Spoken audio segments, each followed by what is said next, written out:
এক বছর ৭ মাস হয় আমার সাথে কি ঘটলো সবই শেয়ার করব আজকে তোমাদের সাথে। আশা করি পুরো ভিডিওটা দেখলে অবশ্যই জানতে পারবে আমার সাথে ১ বছর ৮ মাস ধরে কি চলতেছে।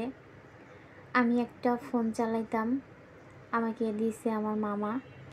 তো সেই ফোনটা দিয়ে আমি ভিডিও বানাইতাম।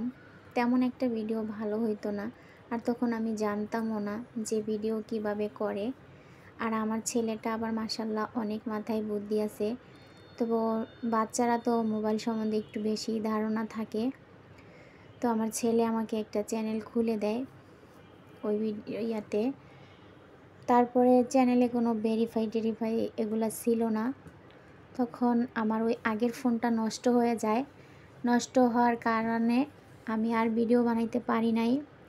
তারপরে আমার হাজব্যান্ডের কাছে অনেক কান্নাকাটি করে আবার একটা ফোন আমি নেই, দাম ১৫,০০০ টাকা। তবে দামটা ঠিকই ভালোই, কিন্তু আমার ফোনটা তেমন ভালোই হয় নাই। এই তো কিছুদিন আগেও আমি ফোনটার ডিসপ্লে লাগাইছি, তারপরে চলে গেছে আবার ১ মাস থেকে। তো ডিসপ্লে চলে গেলে ফোন বন্ধ থাকলে তো আর নিয়মিত ভিডিও বানানোও যায় না আর ছাড়াও যায় না। আর হাজব্যান্ডের মোবাইল একটু নিয়ে যদি ভিডিও করি তারপরও সেটা আর ছাড়তে পারি না, কারণ ওনার মোবাইলে তো আর আমার চ্যানেল নাই। আর উনি ব্যবসায়ী মানুষ, বাইরে থাকে, এই কারণে আর ওনার ফোন থেকে আর ভিডিওগুলো নেওয়া হয় না আর ছাড়াও হয় না, সময়ই পাই না। তারপরে ডিসপ্লে তো গেছে ভালো কথা, কিন্তু ডিসপ্লে লাগানোর পরে আর ফোন ওয়ানই হইতেছিল না। তারপরে এটাকে ফ্ল্যাশ মারা হয়েছে। তো তারপরে চ্যানেলটা ফ্ল্যাশ মারার কারণে খুলতে একটু সময় লাগছে। তো আমি ভালো মতো কোনো ভিডিও বানাইতে পারতেছি না, ছাড়তেও পারতেছি না। আমার মন মানসিকতাটা পুরাই নষ্ট হয়ে গেছে।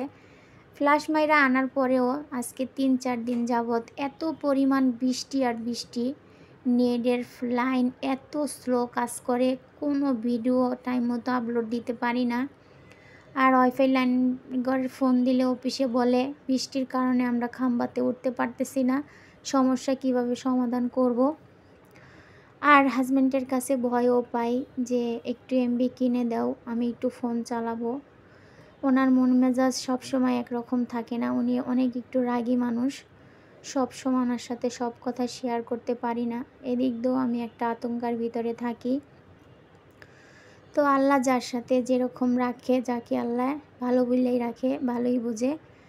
তো দিন পার করতেছি, তোমরাও দোয়া করো আমি যেন ভালো মতো দিনটা পার করতে পারি।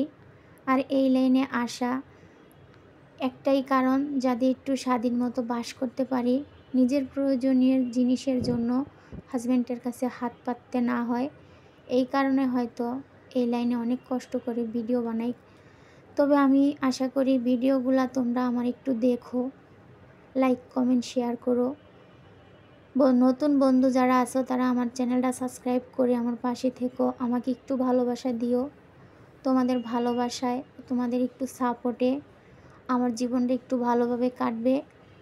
তবে আমি অনেক অসহায় থাকি, না খেয়ে থাকি এমন কিছু না। মানুষ হাজার খাইলেও তার মনের মধ্যে অনেক বিশাল বড় কষ্ট লুকিয়ে থাকে, সেটা তার সাথে শেয়ার করা যায় না। তো আমার ফোনের সমস্যার কারণে আমি ভালো মতো ভিডিও ছাড়তে পারি না। তো ভাবতেছিলাম যে চ্যানেলটা যাতে ভালো থাকে, 2-একটা শর্ট ভিডিও ছাড়ি, কিন্তু 2 দিন ধরে কোনো শর্ট ভিডিও ছাড়তে পারি না। একটা শর্ট ভিডিও ছাড়ছি, তাতে আবার গান মিলানো যায় না। তারপরে কোনো ভিউজই নাই, কোনো ফলোয়ার নাই, একটা ফলোয়ার পাইছি সারা দিনে একটা ভিডিও ছাইরা, 7টা বাজে একটা ভিডিও ছাইরা।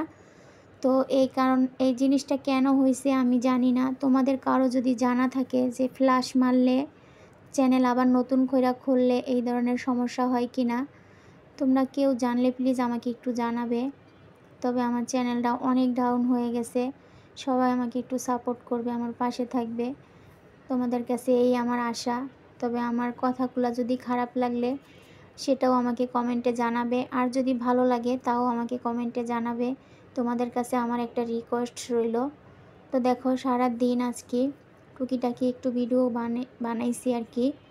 মনটা পুরাই ভীষণ খারাপ, আর কি ভিডিও বানাবো।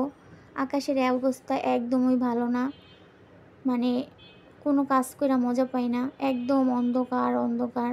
তবে ভিডিও যদি একটু আলোর ভিতরে না বানাই তাহলে দেখতে তো ভালো দেখা যায় না, আর তোমরা দেখবেও না। আর আমার ভিডিওগুলো তোমাদের কাছে দেখতে কেমন লাগে আমাকে অবশ্যই কমেন্টে জানাবে। তো দেখো আজকে সকালে রান্না করছিলাম মুরগির মাংস দিয়ে ভুনা খিচুড়ি। তারপরেই তো টুকিটাকি হালকা পাতলা একটু কাজকাম করে ভিডিওটা বানাইছি। ভিডিওটা কেমন হয়েছে অবশ্যই কমেন্টে জানাবে। ভিডিওটা আজকের মতো এই পর্যন্ত। সবাই ভালো থাকবেন, সুস্থ থাকবেন। আল্লাহ হাফেজ।